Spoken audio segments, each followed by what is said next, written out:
Recording in progress.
Selamat siang Bapak Ibu dan para peserta webinar sekalian.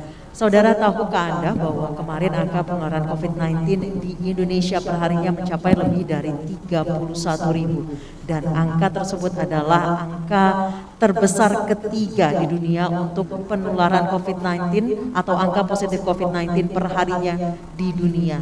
Indonesia ada di peringkat ketiga terbanyak penularan COVID-19 perharinya setelah Brazil dan India.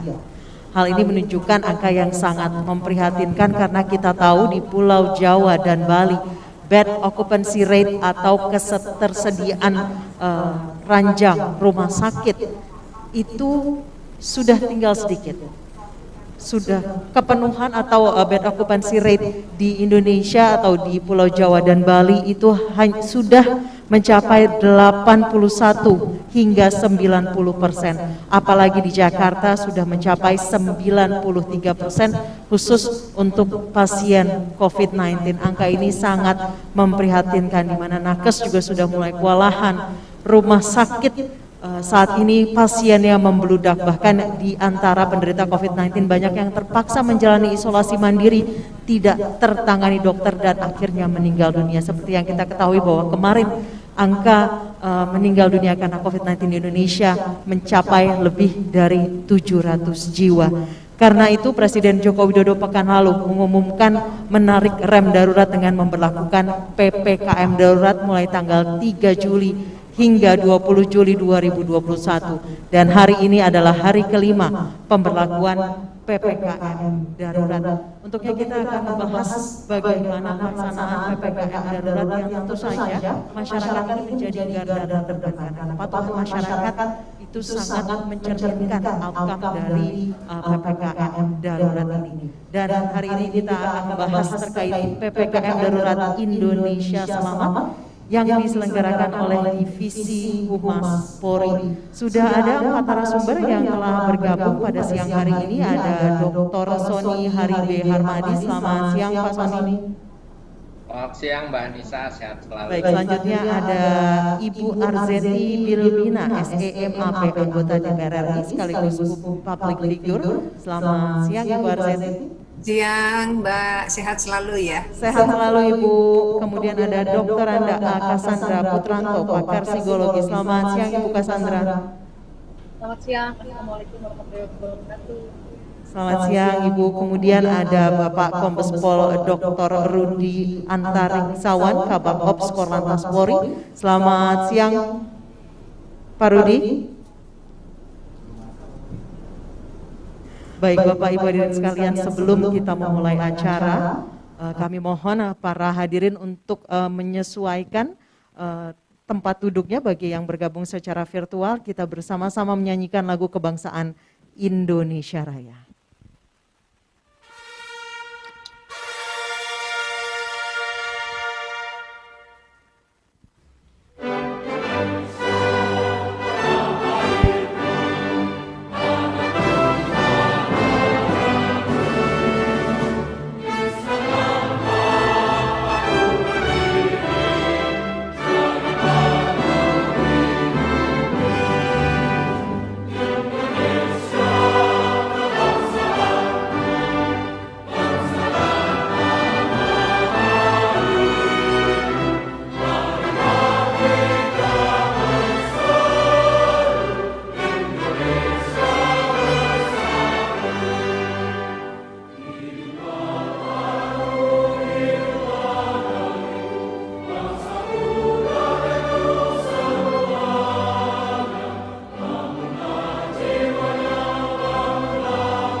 Selanjutnya mari kita bersama-sama mendoakan para tenaga kesehatan yang saat ini tengah berjuang, berusaha bekerja keras untuk menyembuhkan para pasien COVID-19 dan tentunya bagi para pasien COVID-19 yang saat ini juga tengah berjuang melawan penyakit. Berdoa dimulai.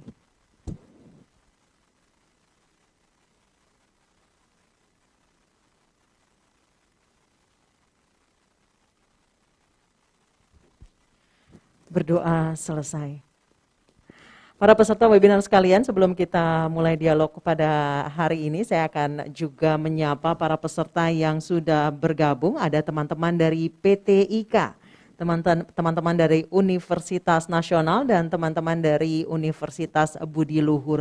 Bagi teman-teman yang akan bertanya, bisa chat atau mengetik di kolom Q&A, nama, kemudian asal universitas, pertanyaan ditujukan untuk siapa, kemudian pertanyaannya.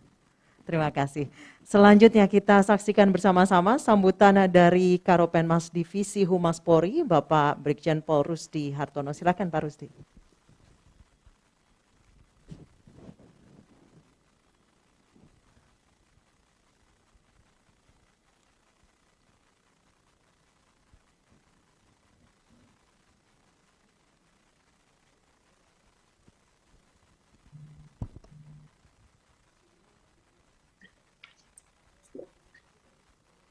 Assalamualaikum warahmatullahi wabarakatuh.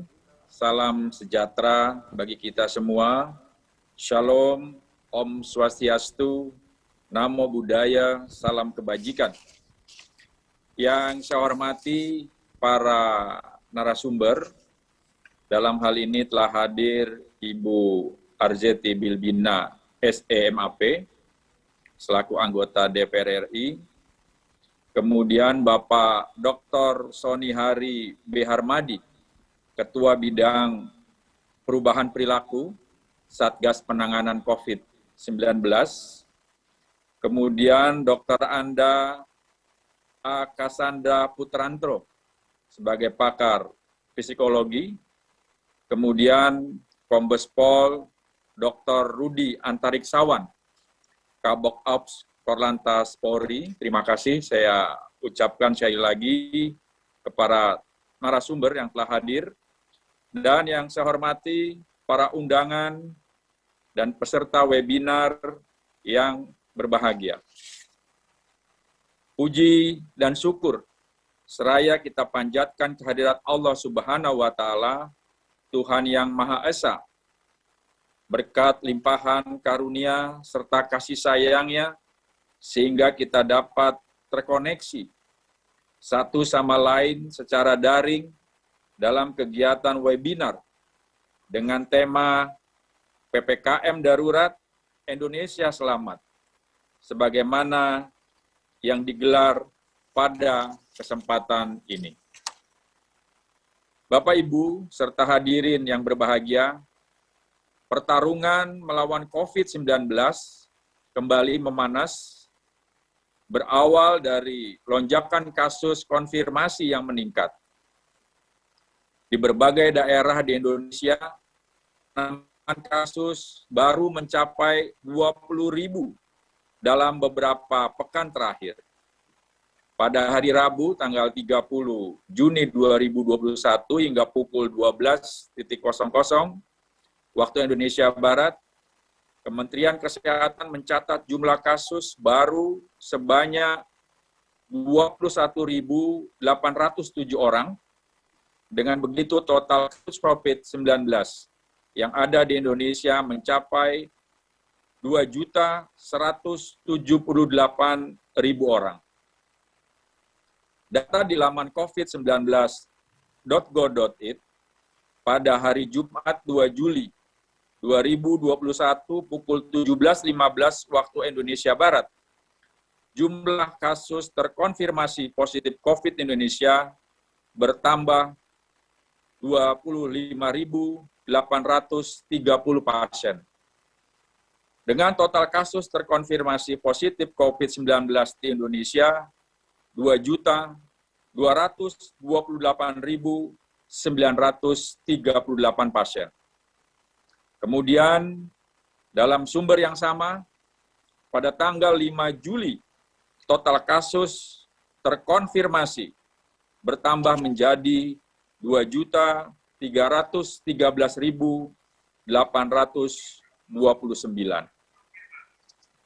Menurut Ketua Tim Peneliti Whole Genome Sequence, WGS SARS-CoV-2, Fakultas Kedokteran, Kesehatan Masyarakat, dan Keperawatan Universitas Gadjah Mada, Dr.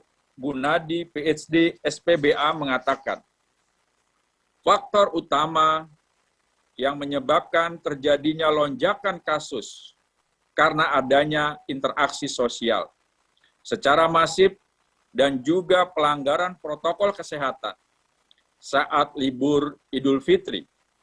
Hal ini diperburuk dengan adanya varian virus corona baru yang masuk ke Indonesia dan lebih cepat penyebarannya.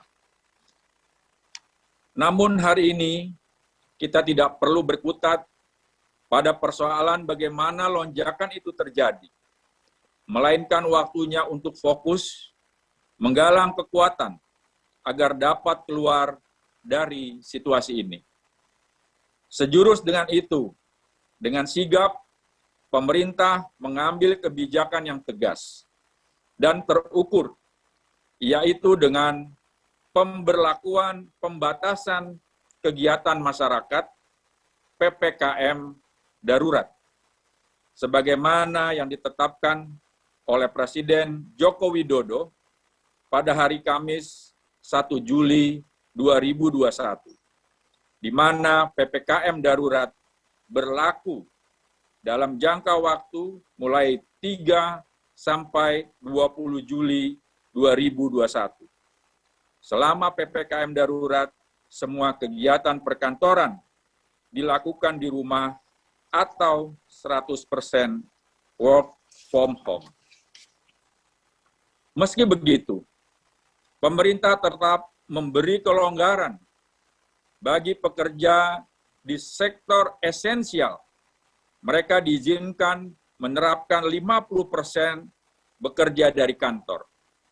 Cakupan sektor esensial ini yaitu di bidang keuangan dan perbankan, pasar modal, sistem pembayaran, teknologi informasi dan komunikasi, perhotelan non-penanganan karantina COVID-19, serta industri yang berorientasi kepada ekspor.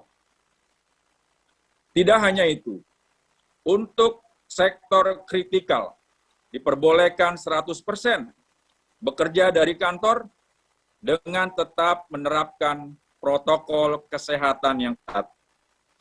Sektor kritikal ini mencakup energi, bidang kesehatan, bidang keamanan, logistik dan transportasi, industri makanan, minuman dan penunjang lainnya, petrokimia, semen, objek vital nasional, penanganan bencana, proyek strategis nasional, konstruksi, utilitas dasar seperti listrik dan air, serta industri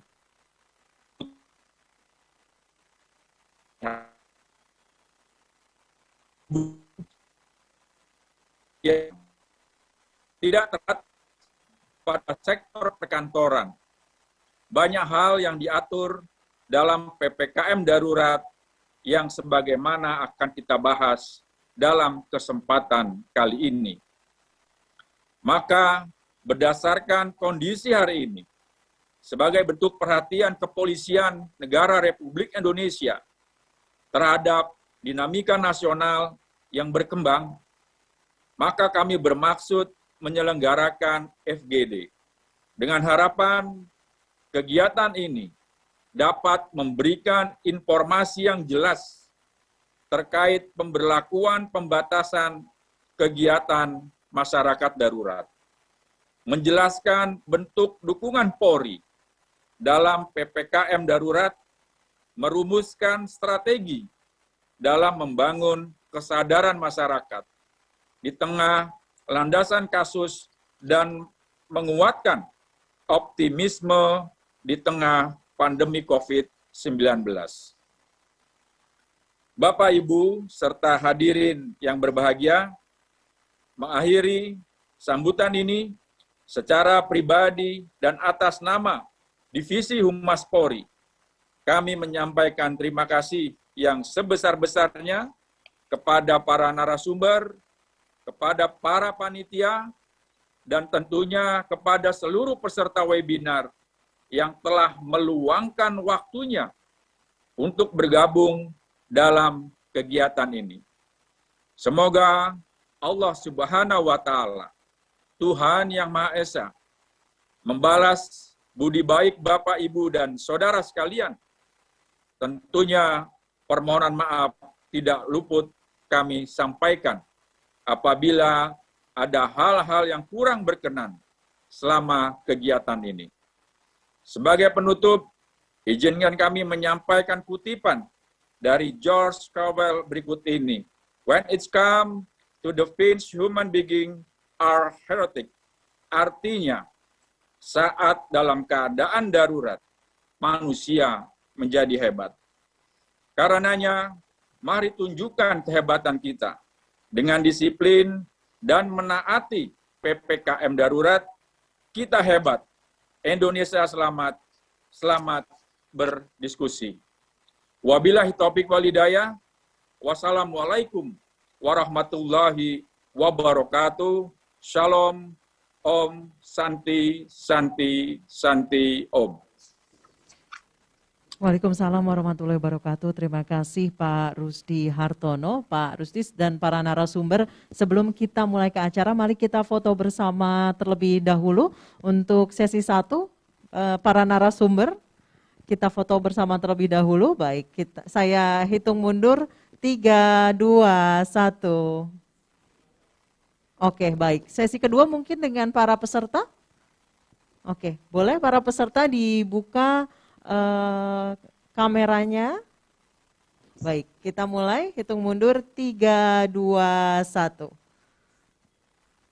Baik, terima kasih kepada Pak Rusdi atas kata sambutannya, dan saat ini kita akan langsung masuk ke fokus group discussion untuk hari ini dengan tema PPKM Darurat Indonesia Selamat yang diselenggarakan oleh Divisi Humas Polri. Keempat narasumber sudah bergabung semua, ada Dr. Sony, ada Ibu Arzeti, Ibu Cassandra, dan Kombes Rudi Antariksawan. Saya ke Pak Sony terlebih dahulu. Pak Sony, sebagai Kabid Perubahan Perilaku Satgas Penanganan COVID-19, sejak awal ini kampanyenya paling kencang, terutama memakai masker, mencuci tangan, pokoknya yang tergabung dalam 3M atau 5M itu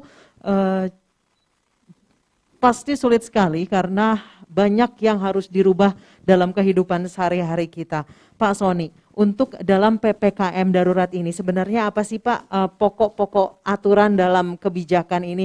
Apa perbedaannya dengan PPKM sebelumnya ataupun PSBB? Silakan Pak Sony.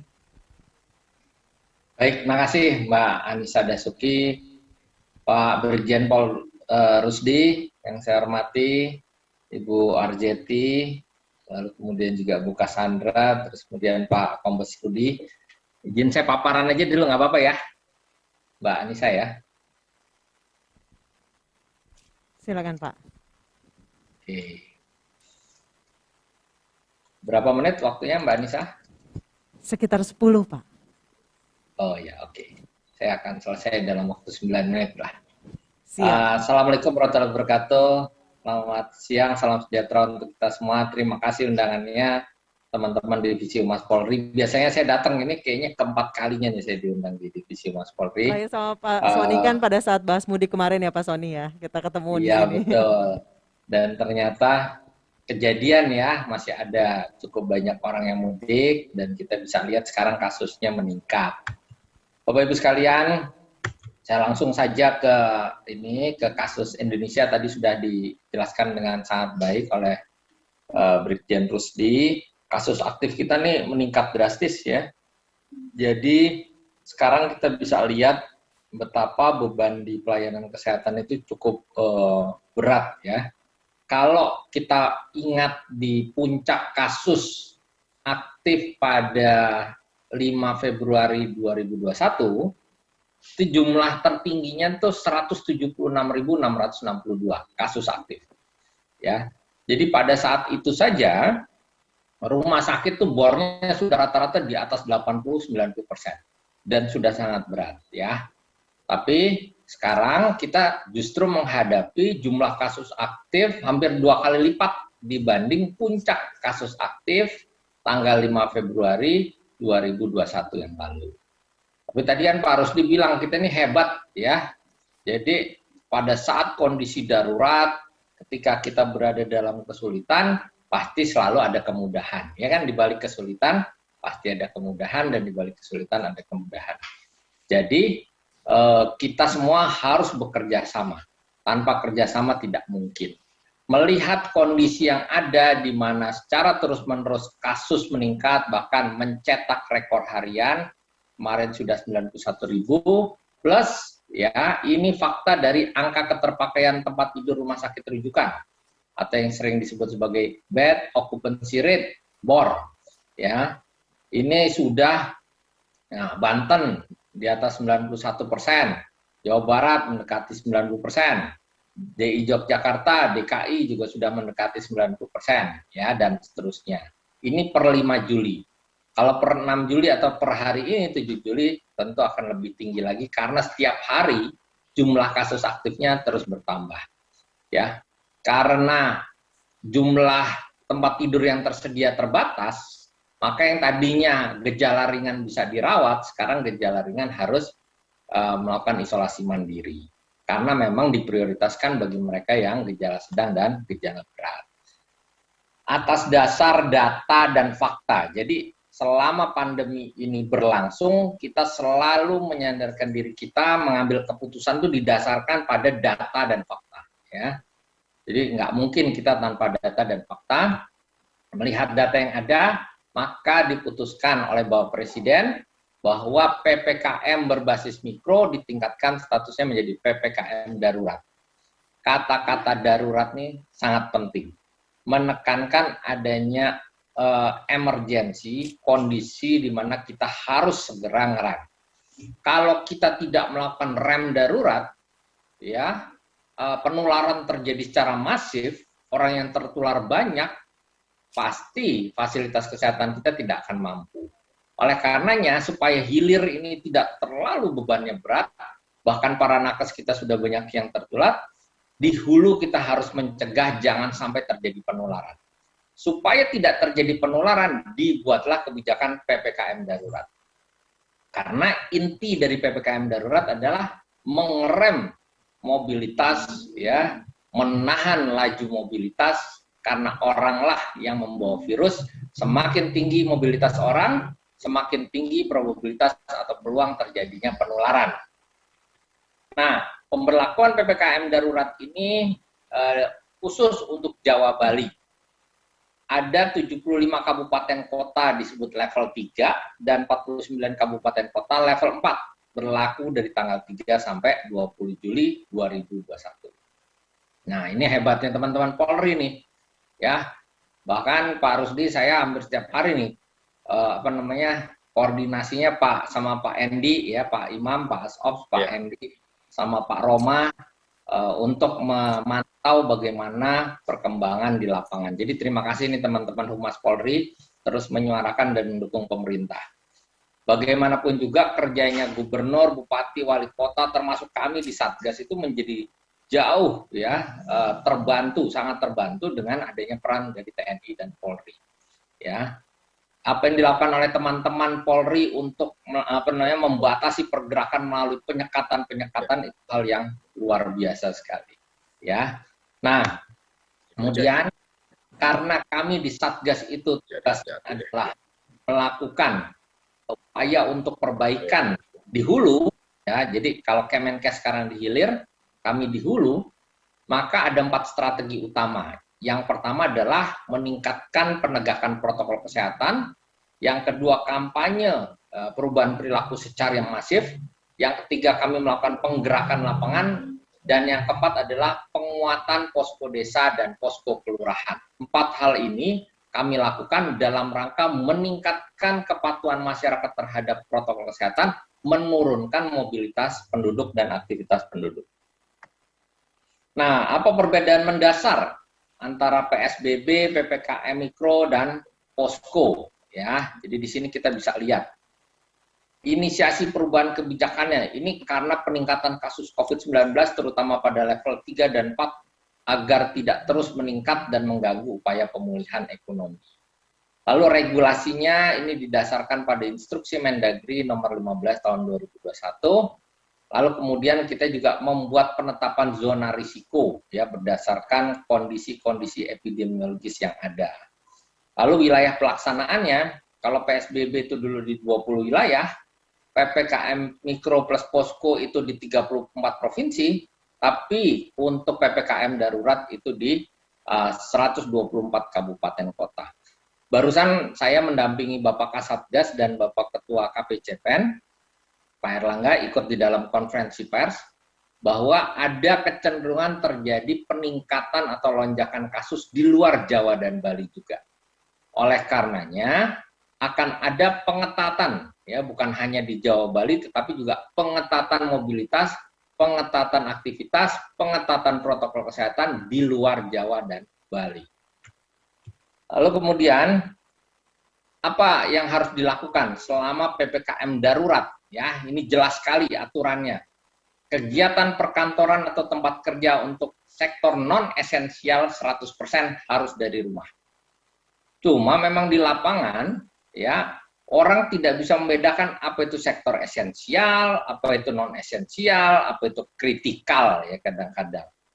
Kalau bagi yang sektor formal, kita bisa bicara dengan pengusahanya atau pemilik usahanya. Tetapi untuk sektor informal, mereka kadang-kadang bingung apakah kami termasuk dalam sektor non-esensial atau esensial. Oleh karenanya, sosialisasi masif itu terus dilakukan.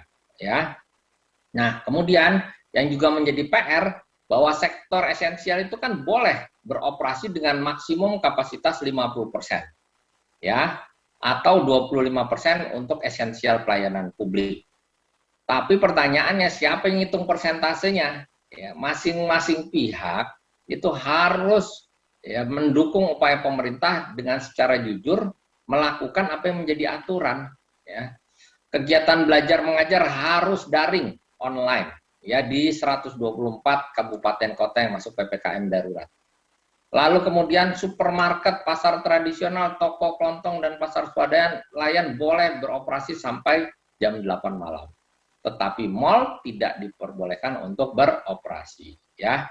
Apotek dan toko obat boleh buka selama 24 jam, tempat makan, minum, restoran hanya boleh delivery atau take away, tidak boleh makan di tempat.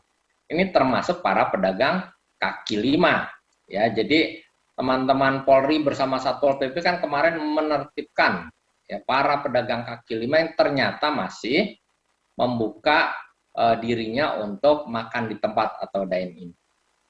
Nah, kemudian kita tahu tadi sudah saya sampaikan pusat perbelanjaan atau mal ditutup sementara, tempat ibadah ditutup sementara, fasilitas umum ditutup sementara, kegiatan seni budaya dan sosial masyarakat ditutup sementara, resepsi pernikahan hanya boleh dihadiri maksimal 30 orang dengan penerapan protokol kesehatan lebih ketat. Ya, kalau enggak ntar kasihan orang nggak bisa nikah nih. Lalu kemudian tidak menerapkan makan. Jadi walaupun ada resepsi pernikahan tidak boleh makan di tempat.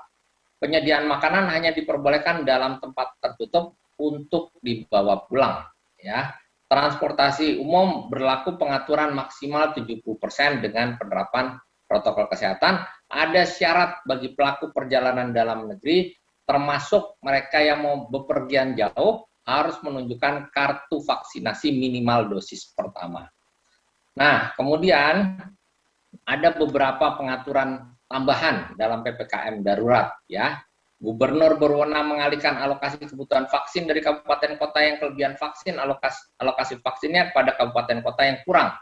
Jadi, selama PPKM darurat, arahan Bapak Presiden agar percepat vaksinasi. Ya, dipercepat vaksinasi sehingga membentuk yang namanya herd immunity. Nah, supaya bisa cepat, maka satu kabupaten kota yang belum mampu memvaksin secara cepat, itu alokasi vaksinnya bisa dipindahkan ke tempat lain. TNI, Polri, dan Pemda agar melakukan pengawasan yang ketat terhadap pemberlakuan pengetatan aktivitas masyarakat selama periode PPKM darurat. Jelas sekali kerumunan dilarang. Ya, nah ini sudah dijelaskan. Lalu kemudian, dalam hal gubernur, bupati, dan wali kota tidak melaksanakan ketentuan pengetatan PPKM darurat dan melarang kegiatan, tidak melarang misalkan ya, kegiatan yang dapat menimbulkan kerumunan, dapat dikenakan sanksi. Jadi kepala daerah bisa dikenakan sanksi administratif berupa teguran tertulis 2 kali berturut-turut sampai dengan pemberhentian sementara. Ya.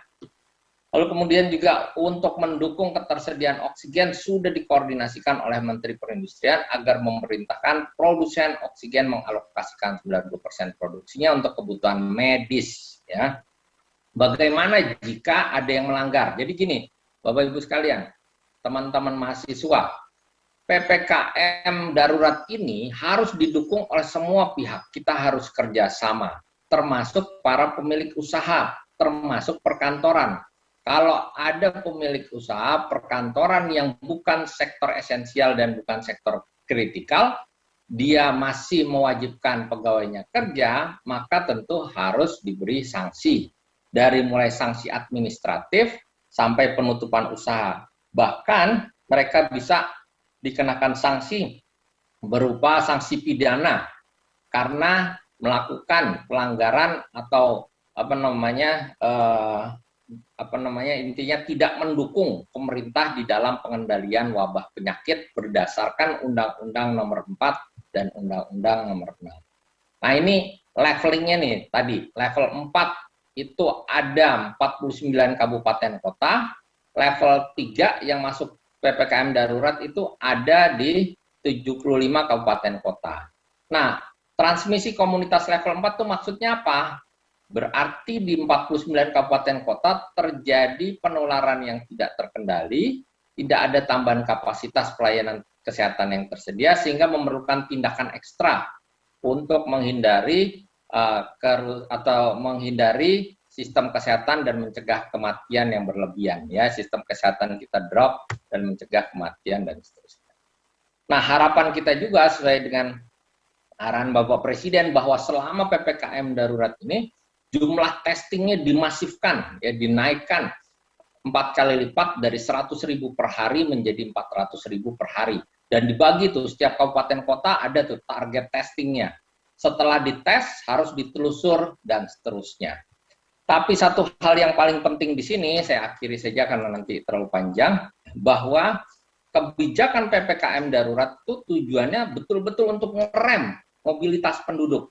Karena kalau mobilitas penduduk masih tinggi, penduduknya bergerak, padahal yang membawa virus ini adalah penduduknya, maka laju penularan sulit untuk dikendalikan. Karena positivity rate kita sekarang sudah mencapai angka 20%. Jadi, kalau angka 20% positivity rate artinya bahwa kalau kita keluar rumah, ketemu 10 orang, lalu kemudian dapat diduga 2 orang diantaranya adalah mereka yang terpapar COVID-19. Semakin banyak kita ketemu orang, semakin banyak probabilitas atau kemungkinan kita akan tertular COVID-19. Jadi kalau naik kereta ketika positivity rate-nya 20%, dalam satu gerbong itu ada 100 orang, ya berarti kemungkinan 20 orang diantaranya punya COVID-19. Dan tentunya kalau tidak dibatasi mobilitasnya, ini akan mengganggu ya upaya pemerintah di dalam mengerem laju penularan COVID-19.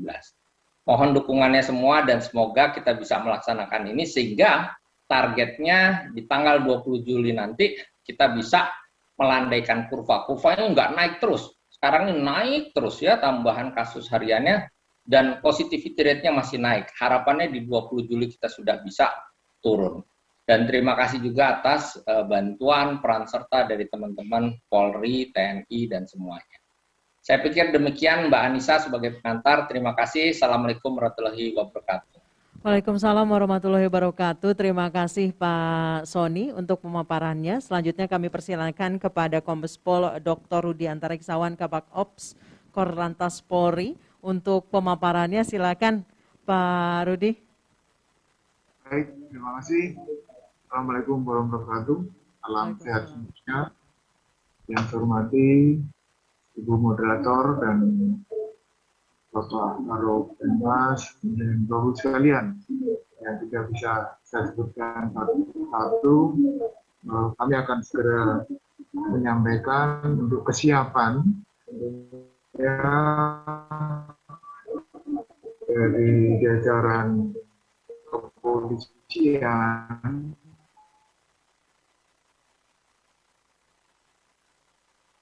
dan jajaran Korlantas sebagai Satgas dan vaksinasi. Baik, akan kami sampaikan. Baik, next.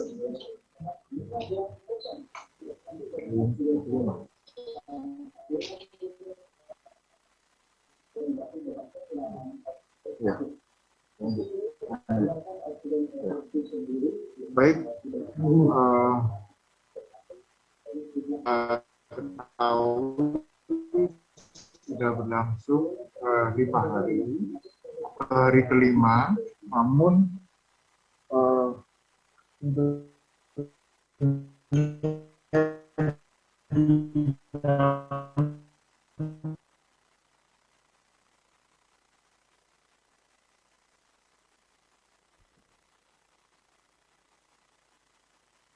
Baik, Pak Rudi, kami mohon maaf sambungannya terputus, sambungan internetnya terputus. Mungkin akan diperbaiki dulu oleh teman-teman di sini atau kita alihkan dulu sementara ke narasumber yang lain. Baik. Baik, kita masih menunggu Pak Rudi Antariksawan untuk memperbaiki. Baik, Pak Rudi bisa mendengar saya dengan jelas, Pak Rudi? Pak Rudi? Oke, nampaknya sambungan internet Pak Rudi Antariksawan terputus. Bagaimana? Baik, Pak Rudi? Ya. Baik, Pak Rudi sudah bisa mendengar suara saya dengan jelas, Pak Rudi?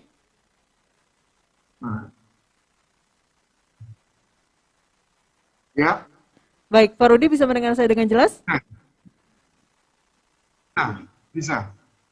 Baik, tapi kami kesulitan untuk menerima audio dan video dari Pak Rudi.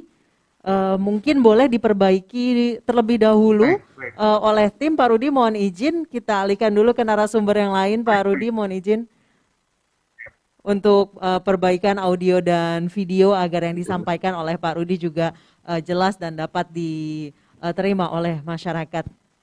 Baik, selanjutnya kami persilakan kepada Ibu Arzeti Bilbina SEMAP, anggota DPR RI sekaligus publik figur. Ibu Arzeti, selamat siang. Ya, bismillahirrahmanirrahim. Assalamualaikum warahmatullahi wabarakatuh. Waalaikumsalam warahmatullahi wabarakatuh. Silakan Ibu dengan pemaparannya membangun optimisme masyarakat di tengah pandemi ini, Bu. Silakan. Baik. Terima kasih yang saya hormati Bapak Sony, Mbakku saya, Mbak Cassandra, Pak Rudi, dan juga keluarga saya yang hadir di acara webinar yang sangat menarik ini. Selamat siang, salam sejahtera, Om Swastiastu, Nama Budaya. Alhamdulillah kalau kita bicara saat sekarang ya, tentunya ada rasa optimis bagi kita karena di awal-awal tahun sebelumnya, masyarakat kita begitu sangat terpukul dengan adanya pandemi ini, tetapi saya berterima kasih karena acara webinar hari ini betul-betul menginformasikan kepada masyarakat bagaimana kita harus menghadapi pandemi ini. Sehingga hari ini kita bicara mengenai menumbuhkan optimisme saat pandemi. Saya menambahkan sedikit tadi Pak Sony mengatakan bahwa saat sekarang karena ketersediaan tempat tidur, oksigen, dan lain-lain di rumah sakit itu sangat memprihatinkan. Kebetulan kemarin hari Senin tepatnya kami dari Komisi 9 sudah melakukan raker dengan Kementerian Kesehatan dan saat itu juga dikatakan bahwa pemerintah sangat berkomitmen khususnya Kemenkes ya sudah sepakat dengan Komisi 9 untuk mengatasi kondisi yang sangat genting ini dengan mengambil langkah-langkah mitigasi di masa pandemi yang saat sekarang boleh dikatakan sangat membuat kita sendiri pun harus berhati-hati karena satu persatu orang-orang kita cintai sudah pergi meninggalkan kita sehingga ketakutan di dalam hati kita apakah kita juga akan mengikuti. Tetapi di sini yang harus kita yakinkan bahwa pemerintah ada, pemerintah sangat gerak cepat untuk bisa membantu memecahkan permasalahan-permasalahan baik itu dari ketersediaan tempat tidur di berbagai rumah sakit yang ada di Indonesia saat sekarang. Seperti kita ketahui bersama bahwa penularan virus corona di Indonesia saat sekarang ini semakin meningkat. Kita ketahui data terakhir di Selasa 6 Juli, Kementerian Kesehatan mencatat kasus aktif COVID-19 ini mencapai 324.597 orang. Tentunya ini merupakan angka rekor tertinggi di masa pandemi ini. Dari jumlah pasien COVID yang meninggal dunia mencapai 728 orang, dalam 24 jam terakhir, sehingga kemudian kalau kita hitung dengan total kematian keseluruhan, saat ini mencapai 61.868 orang. Seperti tadi diketahui bahwa angka-angka tersebut ini membuat masyarakat kita semakin ketakutan, dan tentunya kita bukan hanya bicara ketakutan di bidang kesehatan saja, efek dari pandemi ini tentunya melumpuhkan berbagai sektor, termasuk sektor ekonomi, sosial, budaya, dan juga politik bukan hanya di Indonesia, tetapi di seluruh negara. Yang harus kita pahami pada saat ini bahwa kita harus berpacu dengan waktu karena virus ini terus bermutasi, dan tentunya mari kita bersama-sama dalam acara webinar ini untuk menjadi kepanjangan tangan pemerintah untuk menjadi pemutus mata rantai dan mensosialisasikan ke masyarakat untuk tetap menjalankan protap kesehatan. Saya mengapresiasi seharusnya acara ini kita hadiri bersama-sama dalam satu tempat, tetapi karena kita mematuhi PPKM sehingga kemudian kita melakukan kegiatan ini secara webinar di tempat dari masing-masing para narasumber. Ini adalah contoh yang sangat baik bahwa dalam masa pandemi ini segala sesuatu harus kita maksimalkan dalam kondisi yang memang tidak diperbolehkan kita untuk berkumpul. Alhamdulillah masih banyak cara-cara lain di mana masyarakat juga bisa bersama-sama mendapatkan informasi yang sangat baik. Artinya bahwa pandemi ini tentunya tidak membuat kita berkecil hati, tetapi justru kita beroptimisme. Jangan kita pesimis. Karena kita yakin bahwa segala sesuatu jika kita memiliki keyakinan, itu tentunya akan melandasi semangat kita bahwa pandemi ini akan segera berakhir. Walaupun kita semua tidak tahu kapan, bulan depan, tahun depan, itu tidak ada yang bisa menjawab secara pasti. Kita bicara pesimisme dan optimisme, bahwa merupakan bagian dari karakteristik. Sehingga kita sebagai manusia yang memiliki peran penting dalam menyikapi suatu isu atau permasalahan ini. Tentunya ini adalah sifat alamiah sebagai manusia, di mana pesimis akan berekspektasi pada hal yang terburuk terlebih dahulu. Sebaliknya, manusia atau kita yang selalu berpikiran optimis akan selalu berspekulasi pada hasil yang terbaik dalam kondisi yang terjadi. Optimisme adalah doktrin hidup yang mengajarkan kita untuk meyakini adanya kehidupan yang lebih baik. Optimisme berarti kecenderungan batin untuk merencanakan aksi terhadap hasil yang lebih baik. Memikirkan sesuatu yang positif merupakan kekuatan yang luar biasa untuk membangun perkembangan pikiran dan juga pikiran positif tersebut. Akan menghadirkan kebahagiaan, sukacita, dan juga kesehatan, serta kesuksesan dalam setiap situasi dan tindakan yang ingin kita capai. Kemudian pertanyaan kita, apa hubungan antara optimisme dengan pandemi ini? Nah, tentunya kita sadar bahwa optimisme ini sendiri dapat membantu meningkatkan kesehatan secara psikologis.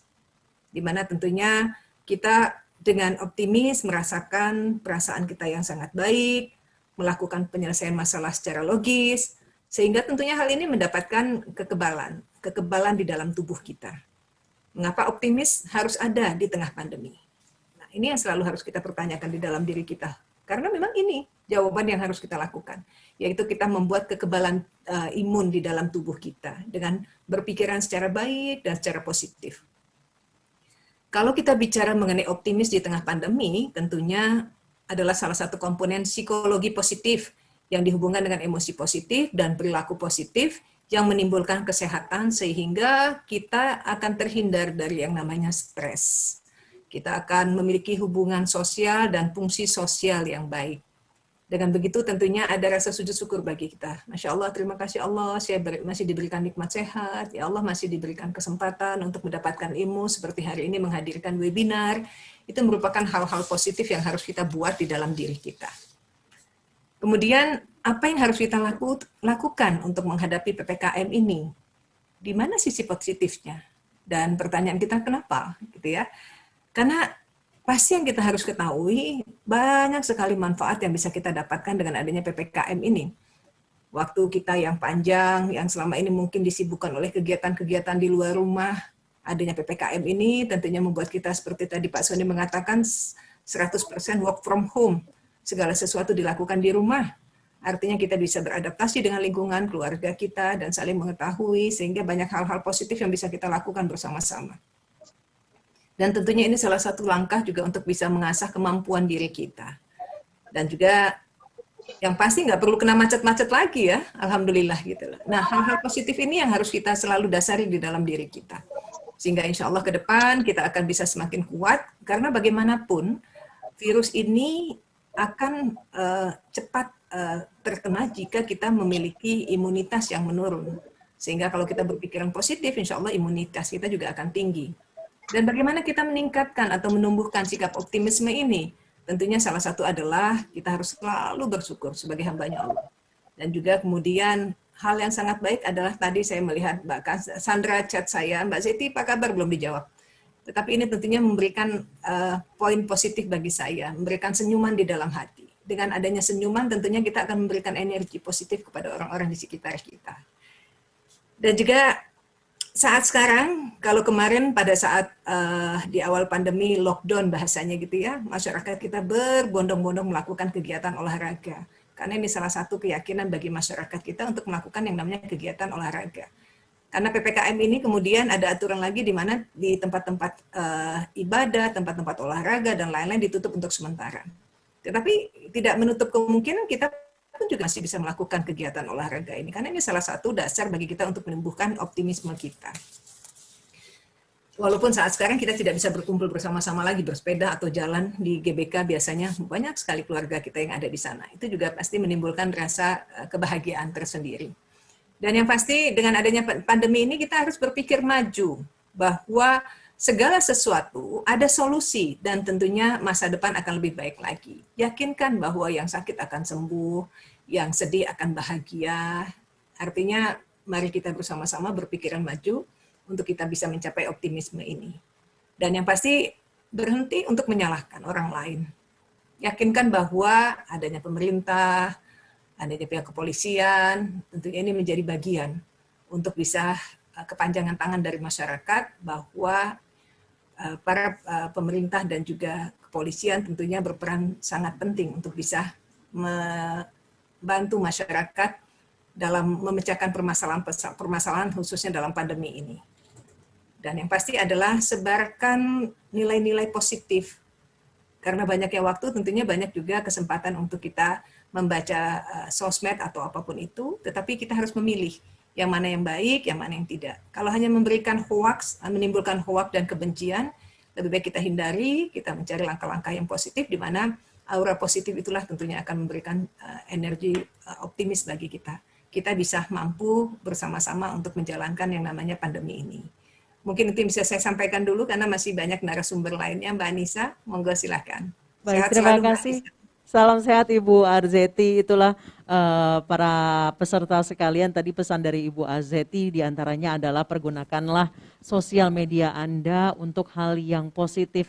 Mari kita sama-sama membantu pemerintah dengan men-share fakta, men-share informasi, bukan malah memperkeruh suasana dengan men-share hoax. Baik, terima kasih Ibu Arzeti. Selanjutnya kita akan kembali ke Kombes Pol Dr. Rudi Antariksawan, Kabag Ops Korlantas Polri untuk pemaparannya. Silakan Pak Rudi. Baik. Sudah kami lanjutkan. Baik, silakan Pak Rudi dilanjutkan. Teruskan. Bapak Ibu sekalian, jadi untuk PPKM darurat ini,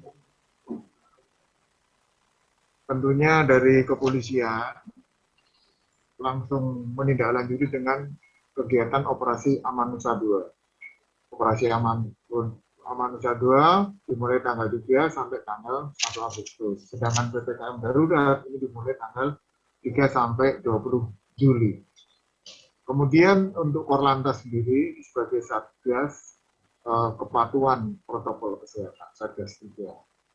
Dan kita sudah melaksanakan beberapa kegiatan, tentunya untuk benar-benar memastikan mobilitas masyarakat ini benar-benar tidak dilakukan selain dua sektor, jadi sektor kritikal dan sektor esensial. Nah, baik, kita ketahui tanggal 3 ini sudah jelas kita mulai dengan PPKM darurat. Kemudian dasar-dasar payung hukum ini tentunya langsung direspon dengan Mendagri mengeluarkan instruksi nomor 15 ya, tentang PPKM darurat Jawa Bali, kemudian juga Satgas COVID-19 mengeluarkan SE nomor 14 tentang persyaratan perjalanan dalam atau PPDN. Kemudian juga perhubungan langsung merespon dengan mengeluarkan SE nomor 43 tentang pelaksanaan perjalanan dalam negeri. Jadi bagaimana perjalanan masyarakat ini diatur dengan ketat sehingga tidak benar-benar mengurangi mobilitas. Kemudian dari kepolisian tentunya langsung melaksanakan kegiatan operasi Aman Nusa 2. Lanjut.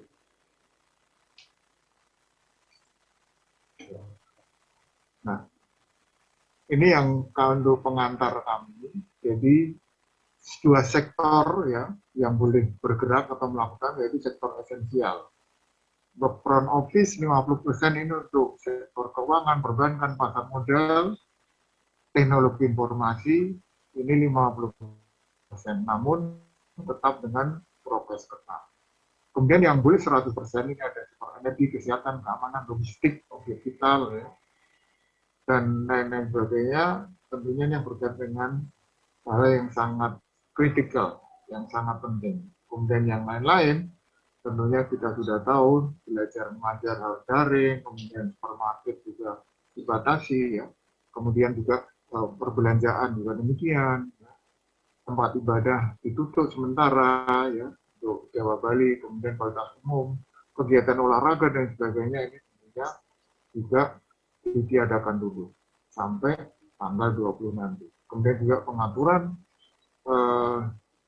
mobilitas, ya, transportasi ini juga sangat diatur ketat persyaratan-persyaratannya. Misalnya kita akan melakukan perjalanan jauh di surat edaran dan di peraturan perhubungan ini harus dilengkapi dengan 2 syarat. Baik itu sudah rapid test antigen ataupun PCR, ini juga dilengkapi dengan surat atau keterangan sudah vaksin atau sertifikat vaksin. Ya. Walaupun mungkin sertifikat vaksin pertama paling tidak. Kalau mungkin yang bersangkutan tidak bisa vaksin, ini ada surat keterangan. Lanjut. Nah, kita dari kepolisian untuk 7 provinsi kita libatkan ada 21.618 kekuatan untuk melakukan operasi atau untuk melaksanakan PPKM darurat. Lanjut. Nah, kita gambarkan untuk dari kepolisian ini melakukan penyekatan dan pembatasan mobilitas. Karena tadi disampaikan bahwa memang untuk bisa menurunkan angka COVID, ya mobilitas yang harus benar-benar kita kurangi. Harus benar-benar. Ya. Nah, untuk pembatasan dan penyekatan ini terus di wilayah kita pantau, ada penambahan terus, karena harus disesuaikan. Karena dari wilayah-wilayah aglomerasi, misalnya di DKI, tentunya bangkitannya dari Bekasi, dari Tangerang, dari Depok, ini masyarakat setiap pagi akan beraktivitas menuju ke DKI.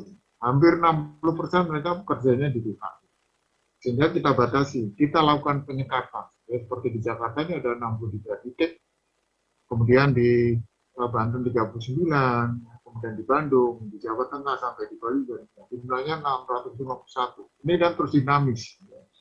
Di hari waktu pertama operasi ada 407, tetapi terus dari jajaran atau wilayah itu mengevaluasi. Karena apa? Karena kalau yang ditutup hanya di perkotaan-perkotaan, dari hulunya, ya, dari hulunya tidak dicegah, ini sama saja.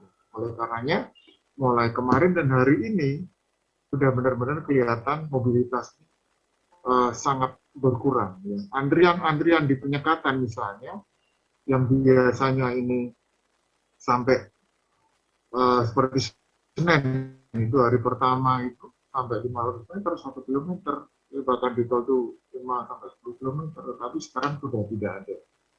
Ya, tadi pagi kita cek betul, misalnya di Lenteng Agung, dan di Kalideres, ini hanya antrian paling tidak hanya 500 meter. Karena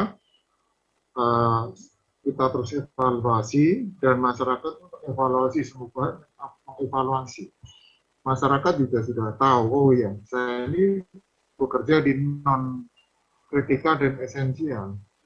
perusahaan, kantor pun yang membandel ini sudah dilakukan penindakan juga. Ya. Sehingga dia tidak memaksa karyawannya masuk. Semua bekerja di kantor, kecuali esensial dan kritikal. Termasuk di wilayah Bandung, Surabaya, ya, di wilayah aglomerasi. Nah, di bangkitan-bangkitan itu, di pinggiran-pinggiran itu juga terus dilakukan penyekatan, ya, sehingga benar-benar bisa ditekan mobilitas. Ya, hari ini di Bogor, di Depok, juga dilakukan penyekatan. Bahkan di pinggir-pinggirnya juga demikian. Sehingga yang mengarah ke DKI sudah sangat jauh berkurang. Termasuk yang ada di wilayah-wilayah di 7 provinsi tersebut. Nah, ini evaluasi kita, dan kalau kita boleh sebut, mobilitas sudah berkurang 50-60% dari hari-hari biasa. Kemudian evaluasi kita juga kendaraan-kendaraan yang sudah kita putar balikkan itu ada sekitar 300.000 ya kendaraan. Kemudian untuk penyekatan ya, dan kegiatan pembubaran kerumunan ini juga sudah dilakukan oleh kepolisian dan tentunya dengan jajaran terkait. Ini sudah kita lakukan ya. Yang paling penting adalah memang 3 hal tadi.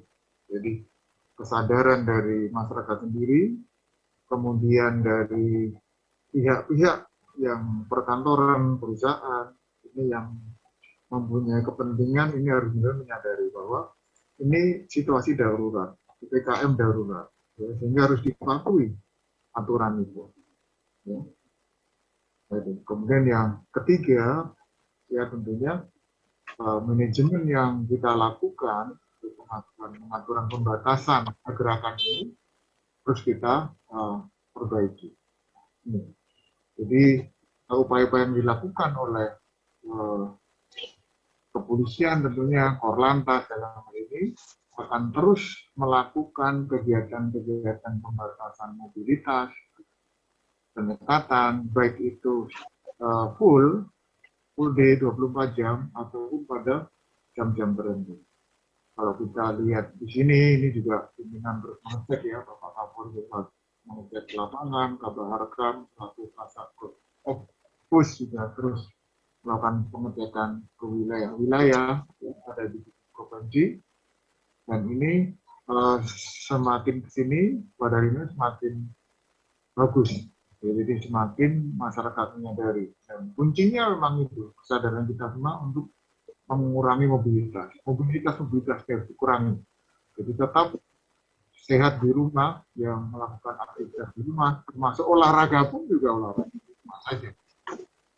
Ini harapan dari kami, dan ke depan tentunya dari Korlantas dan jajaran akan terus melakukan pengawasan pengendalian terhadap mobilitas masyarakat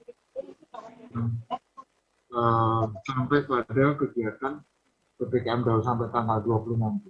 Tentunya harapan kita semuanya dengan mobilitas ini bisa ditekan, angka COVID-19 tentunya bisa ditekan. Ini kita perlu kerjasama, keterpaduan semuanya, baik kita sebagai petugas, ya, tugas gabungan di sini, kemudian juga masyarakat, dan pihak-pihak yang terkait untuk menahan betul bahwa saatnya kita ini benar-benar memerangi COVID ini dengan cara yang paling tepat, mengurangi mobilitas. Karena ini bagian dari prokes, menjaga jarak, memakai masker, mencuci tangan, mengurangi mobilitas, menjauhi kerumunan. Benar-benar harus kita lakukan.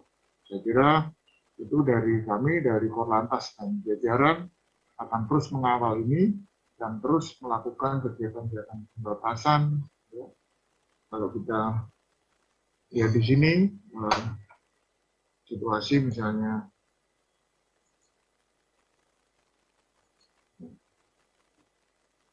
seperti ini, yang di bawah ini sudah sangat tinggi. Ini pada hari pertama. Ya, tapi untuk yang kemarin dan tadi itu tidak benar-benar. Kami kira itu dari Korlantas. Terima kasih untuk waktu yang diberikan. Wassalamualaikum warahmatullahi wabarakatuh. Salam presisi, salam sehat selalu. Waalaikumsalam warahmatullahi wabarakatuh. Terima kasih Pak Rudi Antariksawan. Salam sehat selalu Pak Rudi. Selanjutnya saya akan ke narasumber berikutnya, ada Ibu Dr. Anda Cassandra Putranto, pakar psikologi. Ibu, sejak awal ada perubahan yang ekstrim yang harus di-switch dari kebiasaan masyarakat sehari-hari sejak pandemi diumumkan masuk ke Indonesia bulan Maret 2020 lalu ya Ibu ya. Sejauh ini untuk membangun strategi kesadaran masyarakat dalam lonjakan kasus COVID-19 atau bisa dibilang ini adalah second wave, gelombang kedua COVID-19. Silakan Ibu Cassandra untuk pemaparannya.